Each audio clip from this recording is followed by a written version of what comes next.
Magali Plovy, bonjour.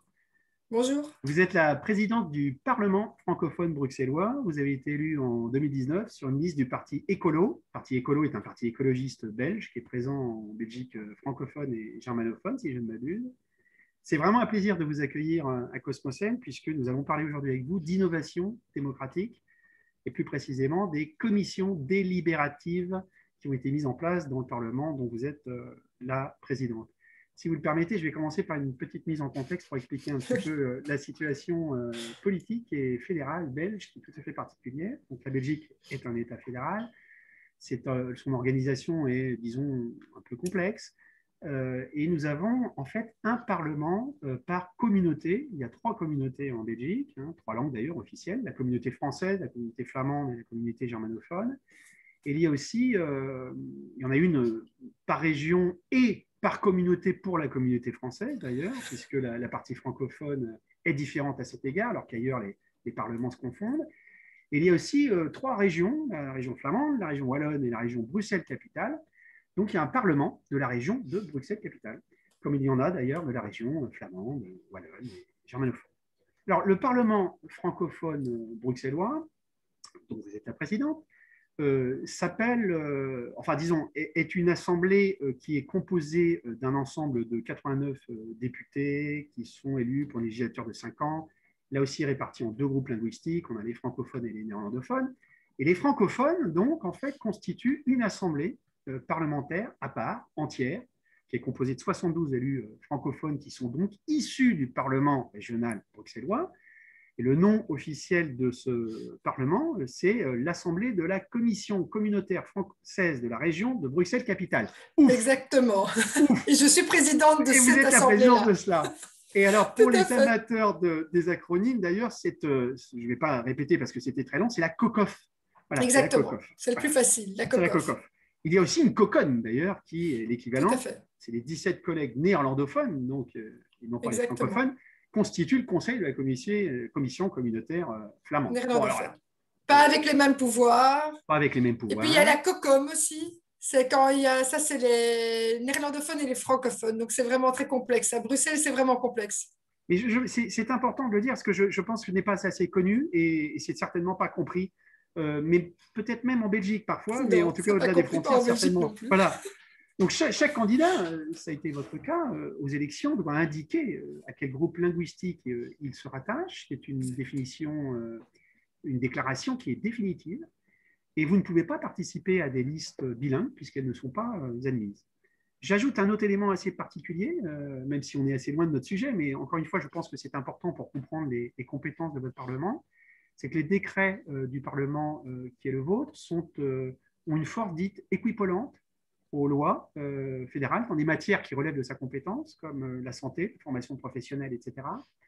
Alors, l'équivalence des normes, c'est quelque chose de particulier qui est propre aussi aux États fédérés, souvent.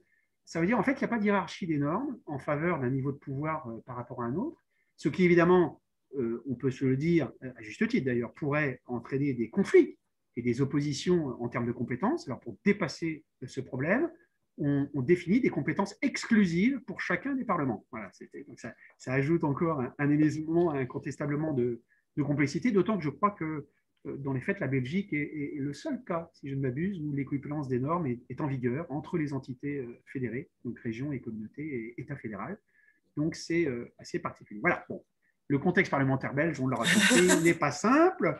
Il mériterait un entretien à lui seul. Oui. J'espère que je n'ai pas commis d'erreur, vous me direz ce qu'il en est. Après, il y a des subtilités, mais il y a des subtilités. On ne va pas rentrer dedans. En tout cas, cette complexité n'empêche pas, et peut-être même d'ailleurs, c'est ce qui la justifie, l'innovation institutionnelle. Et c'est ce qui va nous intéresser aujourd'hui, puisque depuis 2020, le Parlement bruxellois s'est doté de commissions délibératives mixtes qui sont composées de députés, de citoyens tirés au sort, mais je vais vous laisser l'expliquer dans le détail. Or, c'est vous, Madame la Présidente, qui avez été à l'origine de cette innovation démocratique en faisant une proposition qui a été votée donc favorablement et qui a permis l'institutionnalisation donc des commissions dites délibératives. Alors, nous en arrivons, ce faisant, à ma première question. J'aimerais comprendre d'abord quelles ont été vos motivations, quels étaient les objectifs que vous cherchiez à atteindre, les inspirations éventuellement que vous avez trouvées ici ou là. Peut-être, je dirais d'une façon générale, la lecture que vous faisiez de l'État dans lequel se trouvent nos démocraties simplement représentatives. Et peut-être voyez-vous, comme d'autres bien sûr, et ce n'est pas le cas qu'en Belgique, une forme de lassitude démocratique, une forme de fatigue démocratique qu'il fallait compenser par des outils de participation ou de délibération nouveaux. Et je vous cède la parole. Oui, merci. Alors, c'est une histoire qui a commencé en 2013. Donc, je suis devenue parlementaire, remplacé un parlementaire qui passait à un autre niveau de pouvoir. Et je suis restée 18 mois. Moi, je venais de l'exécutif, puisque je travaillais pour une ministre à ce moment-là, depuis 8 ans. Et j'ai découvert un monde, moi, je l'idéalisais sans doute, parce que pour moi, la démocratie, les droits humains, c'était vraiment pour moi les fondements de mon engagement politique. Et je suis arrivée dans une institution qui, on peut pas tout jeter, parce que je pense qu'il y a des gens dans tous les partis qui essayent de bien faire, de faire sérieusement leur travail et d'avancer vraiment avec grande honnêteté intellectuelle et d'engagement. Mais malgré tout, c'est vrai que j'ai été particulièrement déçue de comment les choses se déroulaient. Alors, ce que moi j'ai découvert, c'est d'abord des difficultés de sortir du court-termisme ou du moyen terme. C'est-à-dire qu'on est face à des enjeux dans notre société à tous les niveaux, que ce soit démocratique, mais surtout climatique, environnemental, sociétal, que ce soit pour l'emploi ou que ce soit en termes de... Moi, je travaille beaucoup sur le social et la santé, donc on le voit aujourd'hui, à quel point les enjeux sont énormes et à quel point le travail des parlementaires, c'est vraiment une grande difficulté d'aller au-delà de la période électorale. Et pourtant, les élections, c'est un enjeu fondamental. Imaginez-vous qu'on enlève les élections, ça n'a aucun sens pour la démocratie. Mais en même temps, ça nous cloisonne quand même très fort en termes de temps. L'autre élément aussi, c'était que souvent les députés sont un peu cloisonnés, coincés entre l'exécutif qui a pris au fil du temps, mais vraiment c'est pas neuf, depuis des décennies, de plus en plus de pouvoir et d'importance au détriment du législatif. Et puis c'est vrai qu'en Belgique, on a aussi une importance de la particratie. Et donc, si vous voulez, on a vraiment les députés qui sont un peu coincés entre les deux et du coup ne peuvent peut-être pas déployer justement les réflexions et le travail qu'ils souhaiteraient faire ou qu'il serait utile qu'on fasse dans une démocratie représentative. Et enfin, je trouvais aussi que les médias ne représentaient pas tout à fait le travail qui était effectué dans les parlements. Souvent, on présente le travail ou pardon, on invite dans des interviews des personnes qui vont présenter les phrases un peu qui vont être un peu cinglantes ou des choses qui vont être clivantes. Alors que ailleurs, à côté de ça, le travail au Parlement, c'est un travail de construction qui essaie d'avancer, qui essaie de faire des propositions. Et ça, c'est fort passé sous silence. Et donc, en fait, les citoyens, ce qu'ils voient, c'est quelque chose qui est biaisé en réalité. Et donc, c'est vrai qu'on a une difficulté pour les parlementaires de pouvoir faire un travail comme elle, presque, moi j'estime, devrait pouvoir être fait dans une démocratie représentative. Et de notre côté, on a les citoyens qui ont une vision complètement faussée de ce qui se passe en réalité. Et donc, à partir de là, moi, c'est vrai que juste à ce moment-là, il y avait le livre de Van Reybrouck qui s'appelle Contre les élections et qui n'est pas du tout contre les élections, mais qui montre justement des expériences de participation citoyenne partout dans le monde, qui est vraiment intéressant. Et c'est vrai que ça s'est, pour moi, passé au même moment. C'était en 2013-2014. Et j'ai plus été réélue en 2014. En tout cas, j'ai eu une pause là jusqu'en 2017. Et pour moi, ça a été un moment où j'ai vraiment creusé. J'ai approfondi cette réflexion à deux niveaux. D'abord au niveau du parti, en dehors de mon travail, parce que j'ai retrouvé un travail, ça j'y reviendrai après. Donc au parti, j'ai vraiment fait des réflexions avec le parti par rapport à ce qu'on devait développer, la participation citoyenne. On a mis en place ce qu'on a appelé un écolab, qui était ouvert pour les citoyens et où on a fait différentes propositions et les commissions délibératives sont sorties justement de ces écolabs comme quelque chose qui était à faire, à mettre en place. L'autre élément, ça c'était au niveau de mon travail. J'ai travaillé pendant donc de 2014 à 2017 au service de lutte contre la pauvreté, qui est un service qui travaille sur base de la participation de personnes qui vivent dans la très grande pauvreté pour pouvoir émettre des recommandations pour les partis et pour les parlements. Et là aussi, c'est un élément qui m'a beaucoup influencé. C'est ce travail qu'on fait avec des personnes qui n'ont pas l'habitude justement de prendre la parole et de participer.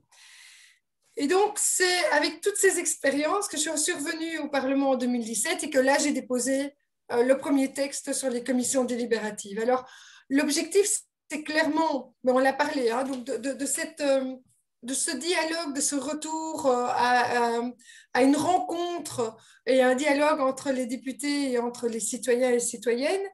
Il y a essayé de s'y faire face aux enjeux qui sont face à nous et d'essayer d'y répondre avec beaucoup d'ambition. Dans tout le travail de réflexion que j'ai mené de 2014 à 2017, il y avait aussi l'expérience irlandaise qui est vraiment passionnante. C'est aussi des commissions mixtes qui sont mises en place et c'était des sujets qui étaient quand même complexes qu'ils ont abordés, complexes pour la société, hein, rappelons-le, le mariage pour tous, l'avortement, et ils l'ont abordé, je trouve, avec une certaine sérénité et en tout cas une ambition, puisque quand même là, il y a eu des décisions à la suite de ça qui ont été prises de manière courageuse. Et donc moi, je voulais pouvoir amener aussi cette manière de procéder, aussi basée sur l'information et sur l'échange d'argumentation. Je trouve que c'est ce qui nous manque assez bien dans notre société pour l'instant, où on est un peu de nouveau sur parfois des fake news ou des informations court terme. Et donc, on voit que oui, c'est important de pouvoir développer ces éléments et essayer donc de rétablir cette confiance avec les citoyens alors qu'on est, nous, dans un État où le vote est obligatoire. Exactement. Et donc, c'est ça aussi qui est quelque chose d'intéressant et d'important. Donc, voilà. Et donc, en 2017, on a travaillé sur les textes pour arriver en 2019, parce que j'étais en opposition en 2017. Donc, il y avait de l'intérêt, mais quand même, c'était compliqué de pouvoir vraiment avancer depuis l'opposition. Et on est arrivé en majorité. Je suis devenue présidente. Et donc, on a pu voter dans les deux parlements, hein, vous avez bien expliqué, la région et la COCOF, on a adopté le même règlement pour pouvoir le faire. Alors, du coup, on peut vraiment parler qu'au niveau bruxellois, peu importe quelle matière, ou peu importe, mais ça, on y reviendra aussi, je m'en doute, ou peu importe quel parlement, on aura des commissions délibératives. Merci. Je reviens un peu sur ce que vous avez dit. Très intéressant ce que vous avez expliqué sur la vision qu'ont les citoyens, qui est un peu faussée parfois du travail parlementaire, qui est très largement quand même basé sur le consensus. Ceci étant dit, ceci est d'autant plus vrai dans des États où ce dialogue peut se faire, où il n'y a pas une majorité qui écrase d'une certaine façon son opposition, ce qui existe dans certains pays. Vous avez signalé le livre qui a beaucoup marqué les esprits de Van Reybrouck, contre les élections. Je ne suis pas certain que son titre était idéal d'ailleurs, parce que le contenu allait bien au-delà. Van Reybrouck, qui est son grand auteur, qui s'est engagé pour la démocratie, désormais il le fait pour le climat, hein, puisqu'il a décidé d'arrêter d'écrire des livres pour se consacrer entièrement à ce sujet. Vous avez évidemment évoqué l'exemple irlandais, qui est un exemple pour ceux qui nous écoutent, qui est vraiment souvent cité comme une référence, hein, pour ce qui regarde la démocratie participative et au-delà des délibératives. Nous allons essayer de comprendre la distinction entre les deux. La Convention citoyenne climat sur le climat, qui est l'exemple français, est arrivée après. C'était en 2019, ça vient de se terminer. Donc, dans ce que vous dites, on sent qu'il y a cette volonté effectivement de dépasser le cadre de la démocratie représentative. On va rentrer dans le détail désormais justement du fonctionnement de ces commissions. On va essayer de comprendre sur à quoi elles s'intéressent, la fréquence de leurs réunions, les modalités, etc. Mais peut-être pour faire le lien avec la question précédente, vous aviez le sentiment que les citoyens n'étaient pas suffisamment associés. Vous êtes dans un pays, vous l'avez rappelé, où, on est obligé de voter. Donc là, il y a, on ne pourrait pas dire qu'on essaye de compenser le fait qu'il y ait, par exemple, une trop forte abstention, parce qu'en général, les taux de participation sont bons en Belgique, ou en plus, on vote très souvent, puisqu'il y a tellement de parlements qu'on est quand même appelé à voter pas mal. Donc, est-ce que vous aviez le sentiment que malgré tout, il fallait une plus grande participation au-delà de l'exercice du vote et la distinction que vous faites entre ce participatif et ce délibératif? Parce que vos Oui. commissions ne sont pas participatives, elles sont délibératives, ce qui va vous permettre d'expliquer leur fonctionnement. Très bien. Mais donc, oui, je pense qu'on doit associer les citoyens aux prises de décision, beaucoup plus, et à tous les niveaux. Et je pense justement, de par la situation dans laquelle nous nous trouvons aujourd'hui, la société, de par les enjeux qui sont mondiaux, mondialisés, c'est ça que je veux dire, plutôt mondialisés, et aussi la complexité et l'obligation de devoir prendre, je pense, des décisions très ambitieuses qui vont transformer quand même très fortement notre réalité d'aujourd'hui. Et je pense que ça ne servira à rien de le faire d'une manière top-down. Je crois qu'il faut le faire en associant la population, en prenant les décisions collectivement et en faisant ces changements radicaux, parce que je pense qu'il faut des changements radicaux, et qui seront à leur portée par tous et toutes. Et que ce n'est que comme ça qu'on aura vraiment ces changements dont on a besoin. Et je pense qu'on doit faire ces changements rapidement Mais avec les gens. vous voyez le recours à ces processus participatifs et délibératifs comme un complément de la démocratie représentative, pas une substitution. Alors, pas pour l'instant, en tout cas clairement pas, parce que c'est quelque chose qui se construit, c'est aussi un changement de mentalité à tous les niveaux, que ce soit la mentalité des politiciens, des citoyens, mais aussi de tout un encadrement qui est nécessaire. Et ça, on peut y revenir aussi, mais c'est vrai qu'on voit qu'il y a eu parfois des processus participatifs qui sont mis en place, mais avec peu d'expertise. Et souvent, alors, ça ne fonctionne pas bien, voire même, ça fait l'effet contraire. C'est-à-dire que les citoyens sont un petit peu dégoûtés, voire ont l'impression qu'on s'est moqué d'eux, ou qu'on a voulu les manipuler ou utiliser leur voix à des fins politiciennes. Et je crois que quand je dis ça, ça doit peut-être parler à ceux qui nous suivent et les Français.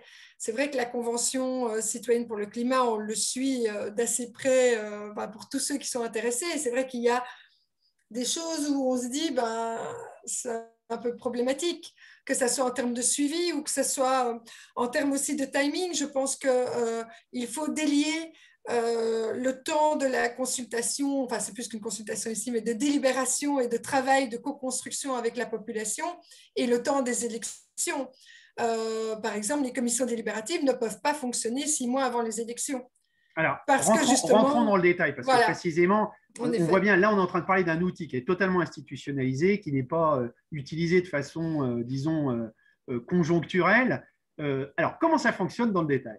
Alors, d'abord, c'est important, en effet, ce que vous dites, parce que c'est vraiment, on a modifié le règlement du Parlement pour que ça devienne vraiment le fonctionnement normal du Parlement. C'est-à-dire, on a différentes commissions qui existent en fonction des thématiques, et une des commissions, c'est les commissions délibératives. C'est maintenant devenu notre mode de fonctionnement.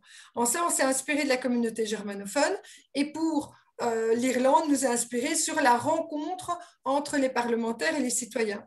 Et donc, comment ça se passe? On a 45 citoyens citoyennes tirés au sort et 15 députés qui viennent en fait d'une commission en fonction de la thématique qui sera choisie. Et ils font le travail ensemble. Alors, comment ça se passe? 4 étapes. Première étape, la suggestion. Donc, la thématique, elle sera décidée de 2 manières possibles. Soit par des parlementaires qui estiment qu'on a une thématique qui est compliquée, et qui est peut-être clivante, hein, un peu comme en Irlande, comme je disais tout à l'heure, avec l'avortement et le mariage pour tous. Ou l'autre possibilité, c'est une suggestion qui vient des citoyens eux-mêmes. Donc, quand je parle de citoyens, c'est les résidents de plus de 16 ans bruxellois.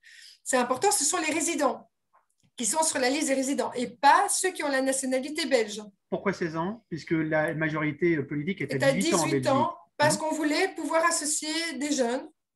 On a travaillé, en Belgique et en communauté française un délégué général aux droits de l'enfant qui travaille vraiment sur les droits de l'enfant. Et on a, avec lui, estimé qu'à partir de 16 ans, c'était bien d'associer justement aussi les jeunes. Et on voit qu'ils sont fortement impliqués dans plein de combats ces derniers temps. Et donc, c'était important de pouvoir aussi les impliquer.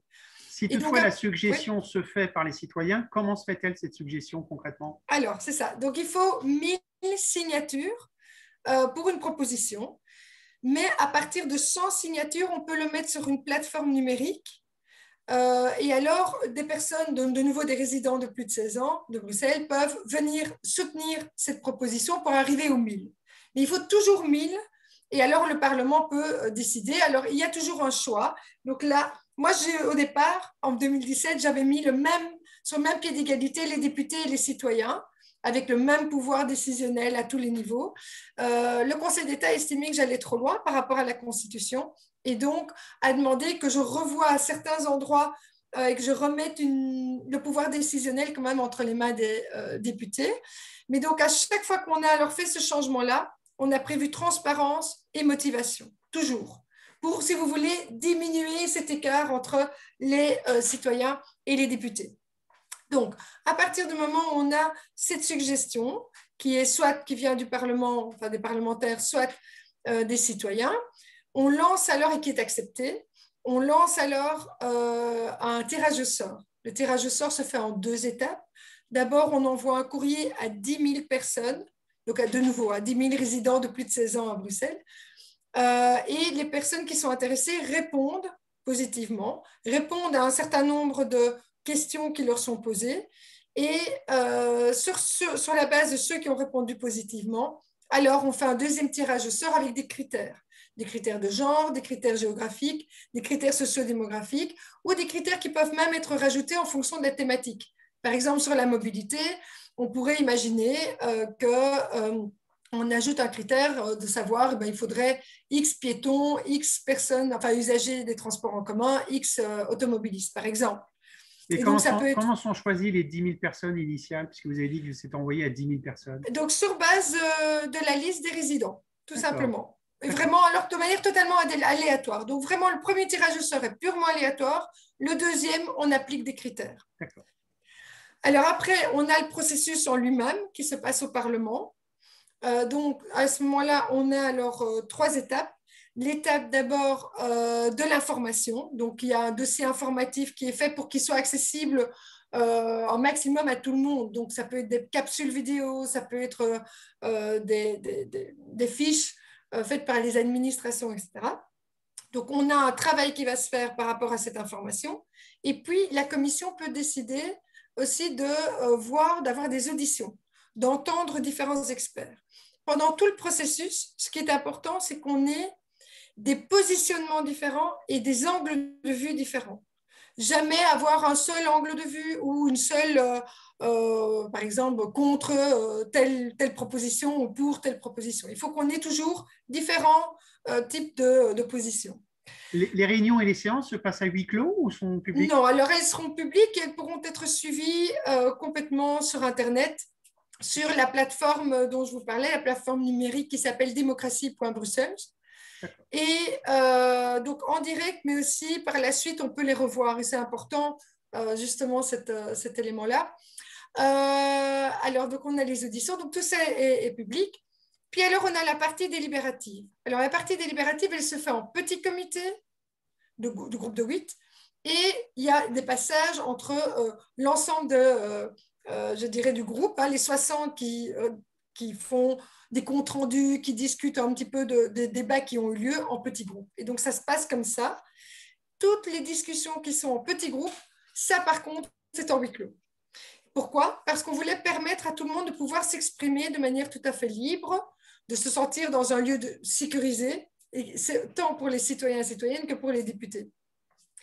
Mais la partie, de nouveau, quand il y a le groupe en entier qui retravaille ensemble, alors c'est de nouveau public. Et puis, on arrive alors aux recommandations. Donc, ce sont des recommandations, ce ne sont pas des décisions, même si j'aurais aimé que ce soit des décisions, mais là, c'était de nouveau trop loin. Et alors, à ce moment-là, et ça c'est important, je pense, par rapport à ce qui se passe sur la Convention pour le climat, même si ces derniers temps, on voit qu'il y a de nouveau un intérêt pour assurer un suivi. Mais nous, on a vraiment prévu une obligation de suivi de par les parlementaires, mais aussi du gouvernement qui s'est engagé à faire un suivi des recommandations de ces commissions délibératives, donc dans les 6 mois. Et à chaque recommandation, il faudra indiquer comment on a fait le suivi et s'il n'y a pas de suivi, la motivation. Donc, c'est vraiment très, très important pour nous, cet élément-là. de nouveau accessible sur la plateforme numérique. Et à partir de là, il y a au bout de 6 mois, de nouveau une rencontre avec les députés et avec les citoyens qui avaient été tirés au sort, avec le gouvernement, et les députés et le gouvernement rendent des comptes. Ils expliquent comment ils ont répondu et pourquoi ils n'ont pas répondu. Il y a de nouveau un débat. Tout ça est public, tout ça sera accessible. Alors, je voulais aussi mettre en avant trois choses très, très importantes pour nous. D'abord, l'importance de rendre le processus accessible à tous et à toutes. Ça, c'est vraiment, comme j'ai travaillé au service de lutte contre la pauvreté, je me suis rendu compte vraiment de ce qu'il fallait mettre en place pour pouvoir permettre aux personnes de se sentir à l'aise et de pouvoir donner justement, de pouvoir participer et d'oser participer. Ça, c'est vraiment un élément fondamental et ça change tout. Parce que quand des personnes qui n'ont pas l'habitude, qui ne sont pas en confiance pour prendre la parole, le font, c'est quelque chose qui est extraordinaire. Et donc, moi, je veux vraiment que ce processus soit accessible à tous et à toutes. Donc, on a mis en place, sur base de mon expérience, donc, vraiment un processus donc, pour suivre les personnes, pour les préparer, pour les mettre en confiance, pour les accompagner pendant tout le processus. Idem pour les personnes qui seraient en situation de handicap, vraiment adapter le processus en fonction du type de handicap de la personne. On a prévu aussi une information spécifique pour les jeunes de 16 à 20 ans, avec une information spécifique aussi pour les parents. Et puis, on a prévu des activités gratuites pour les 0 à 12 ans, pour les parents, pour qu'ils puissent participer, surtout pour les familles monoparentales. C'est important aussi de pouvoir soutenir cette participation. Alors, donc, vous avez un budget pour cela, évidemment, qui a été voté. Bien sûr, bien sûr. Voilà. Oui, bien sûr. Autre élément important, c'est que vous savez à quel point Bruxelles est multilingue, multiculturelle. Donc, on ne pouvait pas, au niveau du Parlement, d'après de nouveau nos règles institutionnelles, prévoir, comme au Parlement européen, les traductions dans toutes les langues possibles. Donc là, ce qu'on a prévu, c'est que le courrier qui est envoyé aux 10 000 personnes soit accessible sur Internet dans les 5 langues les plus usitées à Bruxelles. Ainsi qu'en audio pour que les personnes qui seraient analphabètes puissent aussi bien les comprendre. On a prévu des accompagnements possibles ou même une personne qui peut venir avec des aidants proches pour les aider à s'exprimer ou à bien comprendre. Ça, c'est le premier élément qui était vraiment pour nous important. Ils sont aussi défrayés sur base de la loi sur le volontariat. Donc, ce n'est pas des montants mirobolants, mais il ne faut pas que ça coûte évidemment à des personnes qui voudraient participer. Ça, c'est un élément très, très important. Très important, tout à fait. Parce qu'on est en train de parler, ça leur prend combien de temps, en gros, si vous voulez? Ah oui, alors ça, c'est une bonne question. Donc, ça devrait durer 1 mois et demi, 2 mois. Donc, c'est en dessous de 4 séances. Le CDE, qui travaille aussi beaucoup pour l'instant sur la participation, estime qu'on n'est plus dans un processus de délibération. Après, d'autres experts, parce qu'on a évidemment beaucoup travaillé avec des experts de toutes les universités de Belgique pour mettre ce processus en place, ils nous disaient si ça dure trop longtemps, à un moment donné, les citoyens lâchent. Et donc, comme c'est des thématiques bien précises, on a prévu entre 4 séances et 5, 6, 7 séances. Ça peut être séparé d'une semaine ou de 15 jours. Donc ça, c'est chaque fois en fonction de la thématique qu'il y aura des choses qui vont s'organiser de manière différente. Vous n'avez pas d'exemple encore là, si on n'a pas commencé. Si, on a déjà le premier tirage au sort qui a été fait et on va commencer en mai. Et c'est sur la 5G. Donc ça, est-ce que vous avez déjà, ça m'intéresse de savoir la réponse des gens. Donc vous avez contacté 10 000 personnes, c'était la première sélection aléatoire, puis vous avez un deuxième filtre, vous l'avez expliqué en fonction de différents critères. Est-ce que vous savez déjà le pourcentage de personnes qui ont dit non merci? Alors, plutôt, parce que c'est quand même plus de non-merci que de gens quand même. Alors, à la toute dernière nouvelle, on était à 9%, je pense, mais c'est toujours en cours. Et donc, les experts disaient que c'était vraiment très, très bon comme réponse, comme taux de réponse. Moi, j'aimerais bien que ça soit beaucoup plus, mais apparemment, c'est vraiment très, très bon. Et on n'était pas encore tout à la fin. Donc là, je vous parle d'il y a une semaine. De 5 jours. Oui, parce que j'ai aucune idée des réponses sur les jurys populaires. C'est pareil, en France, dans le système de justice, on peut être appelé à contribuer à un jury. Je ne sais pas, à dire Sauf vrai. que là, c'est obligatoire. C'est Ici, c'est ça. pas obligatoire. Dans les jurys populaires, Mais c'est on obligatoire. peut malgré tout refuser, mais à ce moment-là, on doit motiver son Oui, refus, c'est ça. effectivement. C'est C'est ça, quand même, d'accord. bah, voilà, Tout à fait. exactement. Donc là, on est dans la première commission délibérative. Peut-être dire aussi qu'on est suivi. Donc pour moi, il y avait une importance aussi d'une évaluation du processus qui se fait par un comité d'accompagnement qui est mis en place avec des experts et aussi donc des experts de la participation citoyenne. On y a associé les services du Parlement parce que ça, c'est vraiment un enjeu important. C'est que le Parlement et le personnel du Parlement, ils ont comme formation et comme compétence la démocratie représentative. Et du jour au lendemain, on leur demande d'avoir une expertise dans dans d'autres types de processus. Et donc là, c'est vrai que c'était important aussi qu'ils puissent se former, qu'ils puissent oui, se former sur le tas, mais aussi peut-être peut-être un jour avec des formations continues qu'on puisse leur donner. Autre importance aussi, voilà, c'est le lien avec la population. Donc, je vous parlais de cette plateforme numérique. Donc, c'est évidemment important que le processus entre les 60 personnes se passe au mieux et voilà, que tout se passe bien pour avoir les recommandations et le suivi. Mais on se rend compte aussi que ça ne peut pas rester qu'entre ces 60 personnes. Il faut vraiment des liens avec l'ensemble de la population pour qu'eux-mêmes puissent, enfin elles-mêmes, la population puisse s'emparer du processus ou de la réflexion et puisse elle-même peut-être faire vivre cette réflexion à leur niveau. Alors, quand je parle de niveau, ça peut être les syndicats, ça peut être les mutualités. Vous savez qu'à Belgique, l'associatif a une place très importante et un rôle très important. Donc, c'est pour ça que cette plateforme, avec tous les éléments dont vous me demandiez tout à l'heure, est-ce que tout ça est bien accessible, c'était vraiment important parce que je pense qu'avec cette accessibilité, cette transparence, il peut y avoir aussi ces débats qui soient vécus par l'ensemble de la population et dès lors, quand on a des recommandations ou des décisions qui sont prises sur base de ces recommandations, mieux comprendre ce qui s'est passé, mieux comprendre le cheminement qui a amené à ces décisions. Voilà, et vous me posiez la question des sujets Oui, les aussi, je sujets, pense, tout à fait. et de la fréquence. Alors, les sujets, c'est tous les sujets possibles, sauf ce qui n'est pas de la compétence de la région. Et donc, là, justement, on voit que la région wallonne commence à aussi intégrer dans son règlement le même type de processus et des documents, enfin des textes ont été déposés au niveau du fédéral.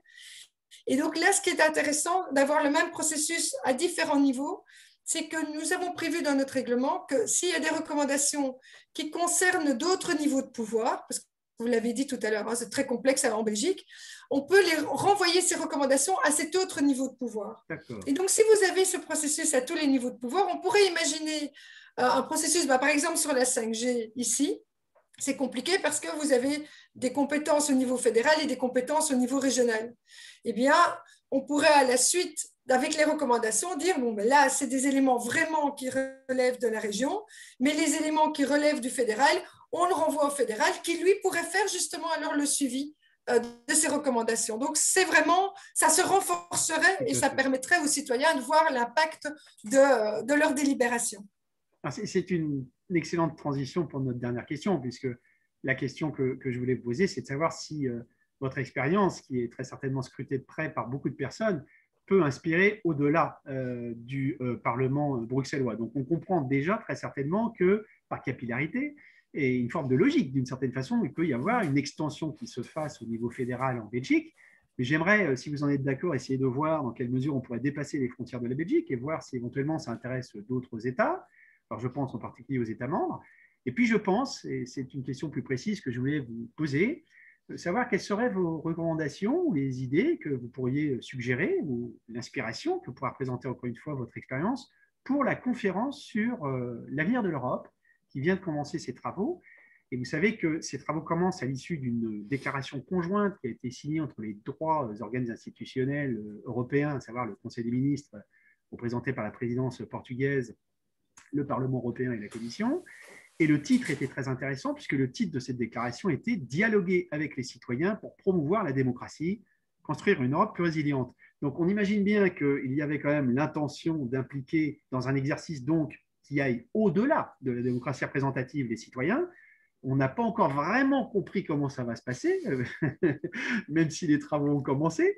Donc, est-ce que vous auriez des recommandations à faire? Est-ce que vous pensez, le cas échéant, que des commissions comme celle que vous avez mise en place pourraient éventuellement être envisagées à l'échelle ou bien nationale dans le cadre de la conférence sur l'avenir de l'Europe, ou bien européenne, que sais-je?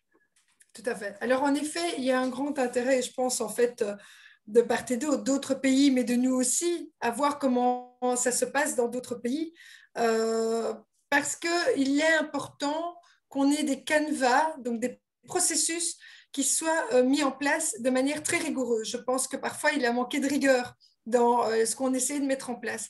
Et donc ça, c'est vraiment quelque chose qu'on peut comment dire, partager entre différents parlements. Et donc moi, c'est vrai, comme présidente du Parlement de la COCOF, on essaie vraiment, avec les parlements qui sont intéressés, et c'est vraiment au niveau européen, mais on voit, il y a l'Écosse qui est intéressée, il y a l'Australie qui nous a contactés. Donc il y a vraiment de par le monde un intérêt.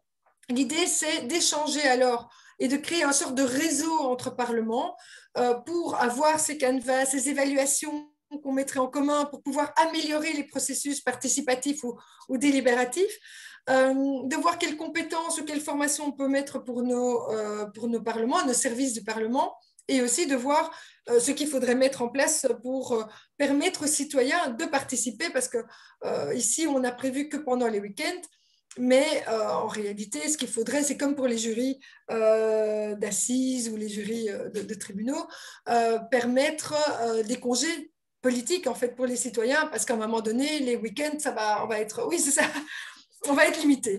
Et donc là, il y a une émulation entre parlements qui peut se passer. Et donc moi, je souhaite vraiment créer ce type de réseau entre parlements. Donc ça, c'est un élément. L'appréciation de la méthodologie pour vous est très, très importante.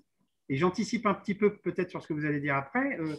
Si toutefois on imaginait, par exemple, que les commissions délibératives deviennent belges, il est très, très important d'assurer le fait que la méthodologie, une fois qu'elle est arrêtée, qu'elle est définie, soit bien la même, reproduite à l'identique aux différents étages, d'une certaine façon. De telle façon qu'on puisse... Voilà, c'est important parce que j'anticipe un peu sur peut-être ce que vous allez dire, mais sur la conférence sur l'avenir de l'Europe, c'est pas encore très clair, justement, cette question-là. Non, mais donc après, on est dans le début du processus. Donc, il y a des évaluations à faire. Je ne dis pas que ce qu'on a mis maintenant en place va fonctionner idéalement et donc il faudra le retravailler. Et puis, il y a un processus dont on parle aujourd'hui qui est les commissions délibératives, mais pour moi, il y a plein d'autres outils qu'on devrait mettre en place. Par rapport au budget, je crois, de l'État, il y a vraiment des choses à mettre en place avec les citoyens. Enfin, donc, il y a plein d'outils, de processus qu'on devrait mettre en place et vraiment évaluer, mis en place avec des règles très claires. Et puis, en effet, en fonction de ce que les uns ou les autres voudraient, au niveau de l'État, au niveau d'une région, au niveau d'une localité, d'une municipalité, de pouvoir alors chercher l'outil qu'il veut. Et alors, il aurait vraiment tout son processus, en quelque sorte. Et donc, l'outil qui est le plus adéquat, parce que j'imagine, enfin, peut-être que je me trompe, mais que la méthode ne doit pas être la même en fonction de l'échelle. C'est-à-dire, est-ce qu'on peut penser que les mêmes outils doivent, est-ce que c'est recommandable, soient utilisés au niveau, par exemple, national et au niveau régional ou au niveau municipal? Au niveau d'une commune. Évidemment, ce n'est pas la même chose, c'est clair.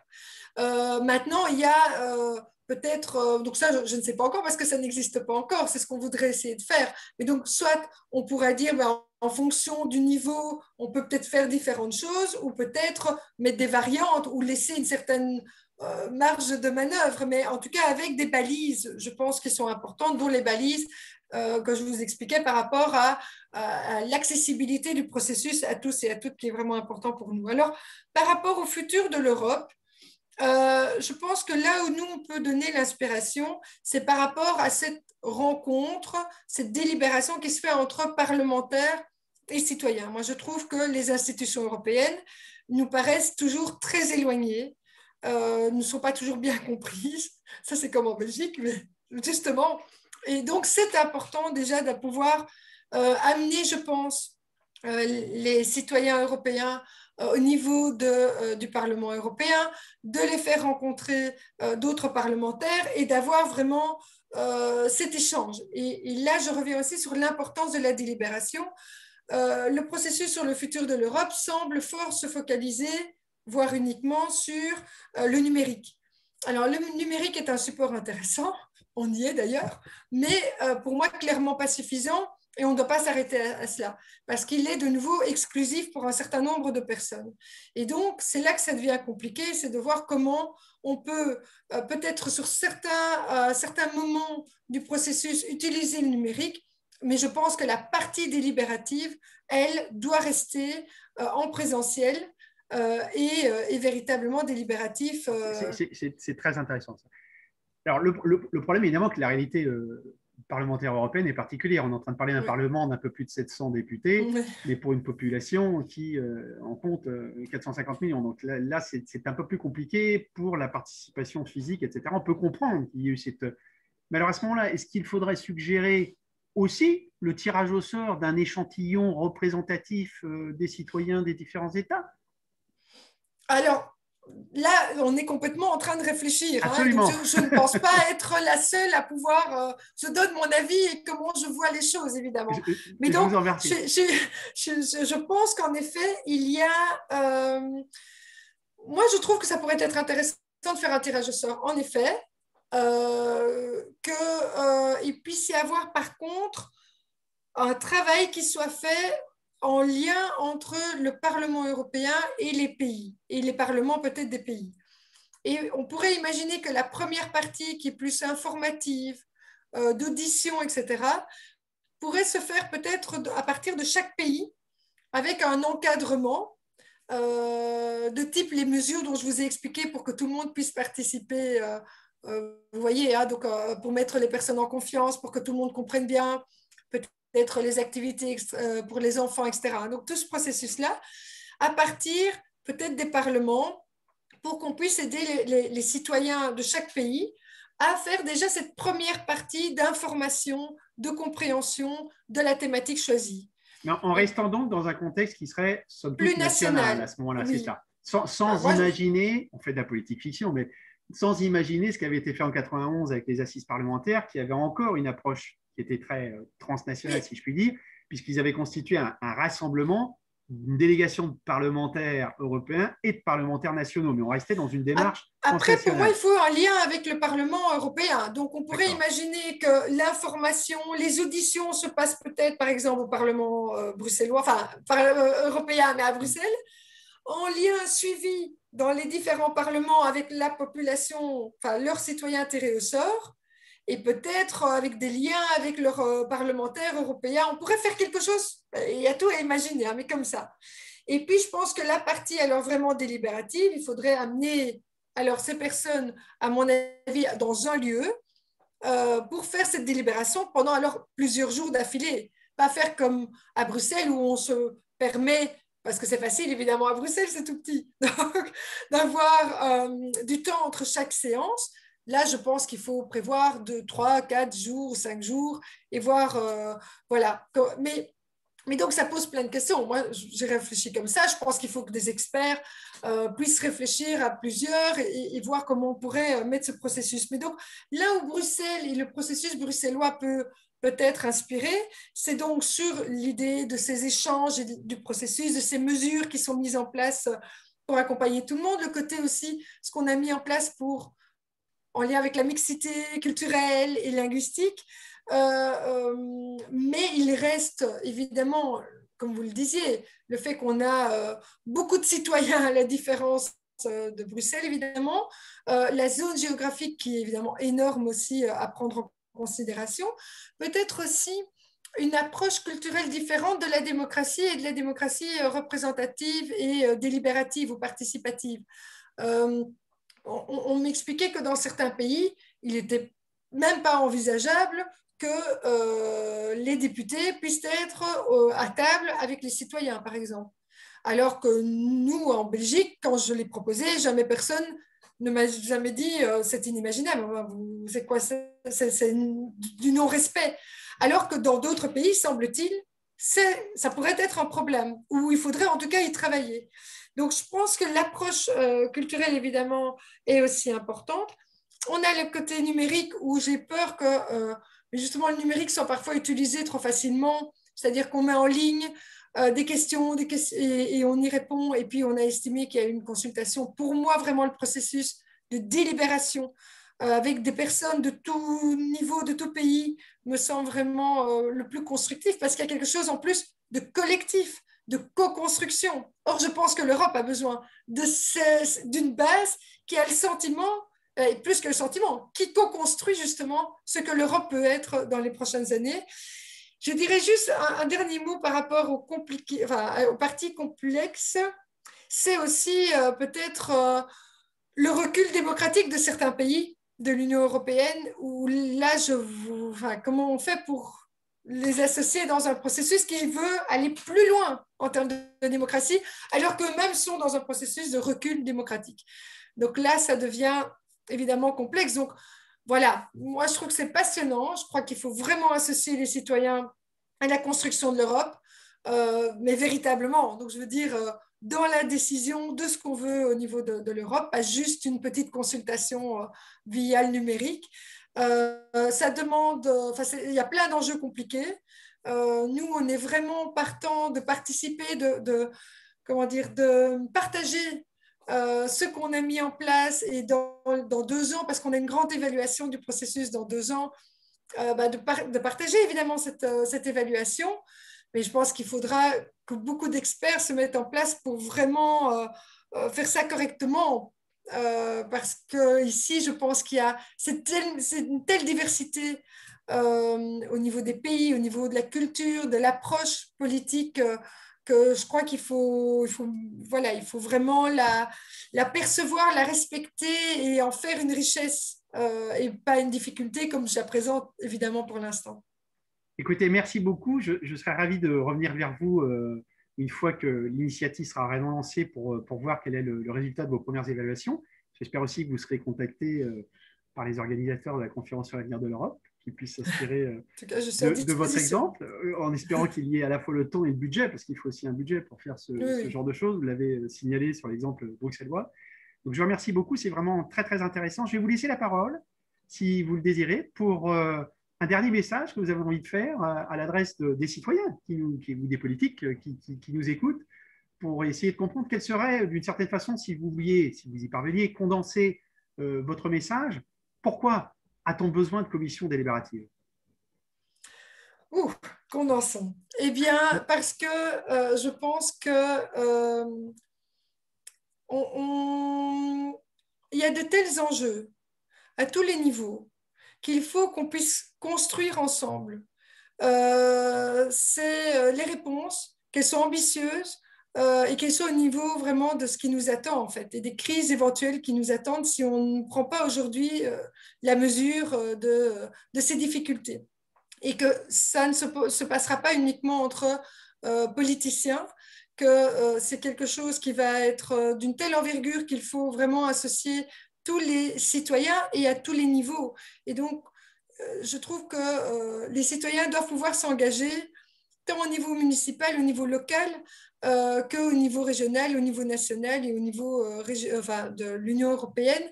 Et je pense que plus on fera de processus participatif ou délibératif, plus ça deviendra en réalité une habitude, un mode de fonctionnement normal. Et c'est ça que je souhaite vraiment à terme, c'est que notre mode de fonctionnement normal, c'est à tous les niveaux, c'est qu'on travaille avec les citoyens et qu'on co-décide. Donc, il faudra un changement de la Constitution aussi pour arriver à pas simplement des recommandations, mais surtout des codécisions qui soient prises et du coup qui permettront vraiment d'améliorer notre société, de la rendre plus juste et plus prête voilà, face aux enjeux qui sont face à nous. Merci. La notion de cette permanence est très, très importante, effectivement. Oui. Merci Magali Plovy et avec félicitations. Plaisir. Merci.